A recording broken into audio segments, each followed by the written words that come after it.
நம்ம ஊரில் ஒரு கதை சொல்லுவாங்க, கொட்டு போட்டாலும் மோதிர கையில் கொட்டு வாங்கடான்னுவாங்க. வேலை இருந்தால் அரசாங்க வேலையில் வாங்க. இந்த அரசாங்கம் அப்படிங்கிறதுல அவங்க ரொம்ப தெளிவாக இருப்பாங்க. ஃபஸ்ட் ஆஃப் எல்லாமே அவங்க வந்து அரசாங்கம் பண்ணணும். அரசாங்கம் அம்மா அப்பாவும் அதை சொல்லி கொடுப்பாங்க.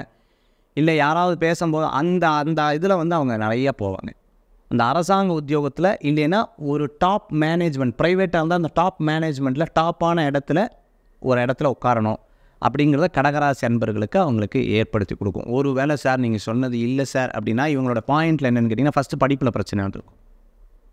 லிவிங் ஸ்டைலுன்னு சொல்லுவாங்கள்ல, அவங்க வாழ்ந்த விதத்தில் அவங்க ஸ்டைல் ஆஃப் லைஃப்பில் ஏதேனும் ஒரு ப்ராப்ளம் சின்ன வயசில் இருந்து படிக்காமல் இருந்து அல்லது இன்றைக்கி உயராமல் இருந்தாங்கன்னா அவங்க ஜாதகத்தில் இருக்கக்கூடிய அந்த லைனேஜ் ப்ராப்ளம்னு சொல்லுவாங்க. லைனேஜ்னால் அவங்க ஜாதகத்தில் வந்து பார்த்திங்கன்னா அவங்களுடைய ஸ்டைல் ஆஃப் லிவிங் அந்த அந்த அந்த வாழ்க்கை முறையில் அவங்க சரியாக சில விஷயத்தை கடைப்பிடிக்கலை. அந்த டயத்தில் உதாரணத்துக்கு படிக்கிற டயத்தில் படிக்காமல் விட்டது, இந்த மாதிரி வந்து 120% கடகராசிக்காரங்க இருப்பாங்க. அப்போ இவங்க வந்து பார்த்திங்கன்னு சொன்னால் மேக்ஸிமம் அரசாங்க உத்தியோகத்தில் இல்லை அப்படின்னா ப்ரைவேட்டில் நல்லா டாப்பான நிலையில் இருப்பாங்க.